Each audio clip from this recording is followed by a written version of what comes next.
Shalom Ubracha, nous poursuivons avec la deuxième Mishnah du sixième Pérek. Nous avons vu dans la Mishnah précédente une machloquette entre les Chachamim et Rabbi Eliezer. Est-ce que pour le Korban Pessah, lorsque ça tombe un Shabbat, le 14 Nissan, un Shabbat, est-ce que l'on peut tout faire pour le Korban Pessah où il y a certaines choses qui sont interdites? Nous avons vu que par exemple porter le Korban Pessah ou sur les épaules le Shabbat ou la mener en dehors du Troum, c'est interdit pour les Chachamim. Parce qu'il y a une interdiction Midei Rabbanan qui est maintenue, puisqu'on aurait pu apporter le Korban Pessah avant Shabbat. Rabbi Eliezer dit non. Étant donné que nous avons besoin de cette bête pour Shabbat maintenant, pour faire le Korban Pessah, on pourra transgresser Shabbat. Et Rabbi Eliezer va discuter ici avec Rabbi Yehoshua et Rabbi Akiva. Donc nous avons une longue Mishnah. Rabbi Eliezer va s'expliquer. Amar Rabbi Eliezer, valo dinu. C'est logique, il y a un kal vachomer. Si déjà égorger la bête, le Korban Pessah, c'est une melacha interdite par la Torah, et pourtant, c'est permis pendant Shabbat. Alors,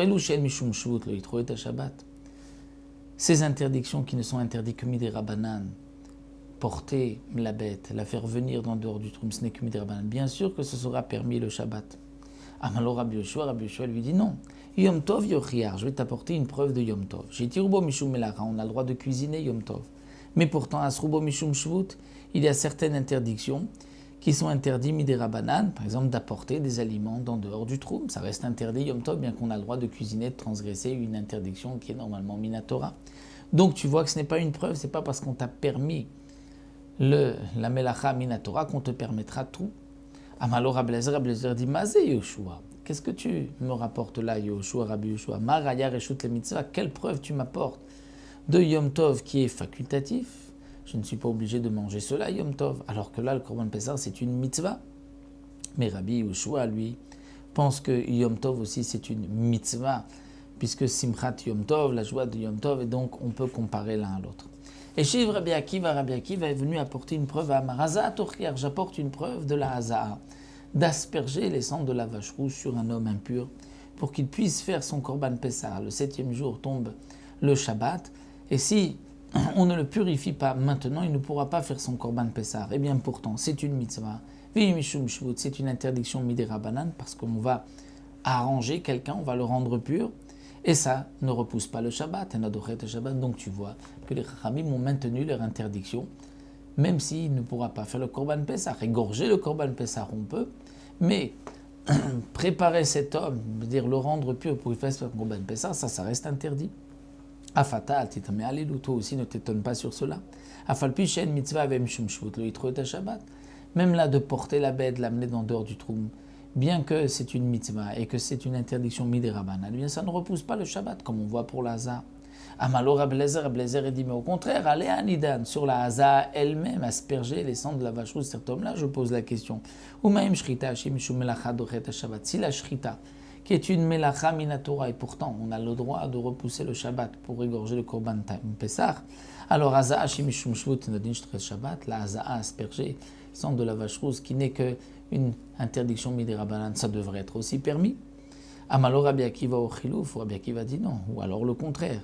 C'est-à-dire, pour Rabbi Akiva, comme la Gemara le dit, c'est évident que la Haza'a c'est interdit, il avait entendu aussi de la bouche de Rabbi Eliezer, et donc il dit non, on ne peut pas revenir sur le dîn de la Haza'a, au contraire, le dîn de la Haza'a c'est un point de départ, et de là-bas on va apprendre, on va dire, Umaim Haza'a shimishum shvutena dochet Shabbat. Si la Haza'a asperger les cendres de la vache rouge, c'est une interdiction midei Rabbanan, et ça ne repousse pas le Shabbat, alors shrita shimishum melacha nodin shlo titret Shabbat.